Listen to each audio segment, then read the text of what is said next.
भाई वो काली चिट्टी पट बड़ी प्यारी है ना। हाँ बड़ी सोहनी सोहनी बकरी है माशाल्लाह। ये भी बड़ी प्यारी पट है। ये भाई ये पट बड़ी प्यारी है। हाँ ये वाली हाँ। ये सारी सोहनी सारी असल बकरा जो बड़ा वड्डा जो है ना तो इस दी वजह तो बकरियां भी वड्डियां हैं चंगियां कद काठ वाली ए बकरा वड्डा बकरा ते ए बकरियां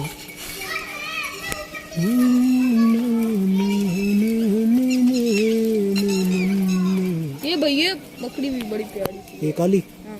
हम्म वो बकरी खड़ी है, वो पाट गया बकरी वो। हाँ वो वो दे चंगा का दे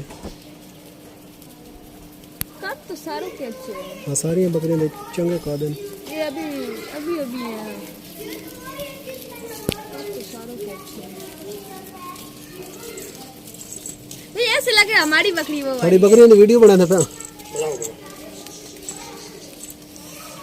अस्सलाम वालेकुम।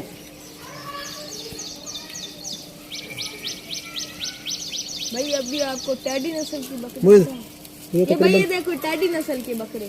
टैडी नस्ल हाँ हाँ बिल्कुल टैडी नस्ल की बड़ी महंगे बकरे होते हैं है ना। इनके कान देखना हिरन की तरह है। हाँ हिरन की तरह होते हैं टैडी नस्ल। ये बड़ी नस्ल का है। कौन सी? ये बड़ा कद वाला होगा। ये हाँ किसने कहा? मैं कह रहा हूँ इसका कद बता रहा है कि ये बड़ा कद का होगा। टैडी नस्ल वाली बकरी भी थी। ए जड़ा पहना ये भी बड़ी नस्ल देनी बीतल नस्ल दे ये तो मशहूर बकरी बकरी तो कौन वेदा पे बीतल नस्ल के कान बड़े होते हैं। हाँ ऐने दे छोटे छोटे बकरन ते अमनवाद क्या हाल है? वालेकुम सलाम सेहत भी ठीक है? रेवड़ हो गई जी खत्म ते ऐसा तो इस बेदे पर सारी इकट्ठी हुई खलोती एक जाते इन्हों की ब्रेक हो गई है मीगा इन्होंने तफरी हो गई तफरी लंच का वक्त था। नहीं टैडी नस्ल की बकरे तुम दिखते क्यों है महंगे?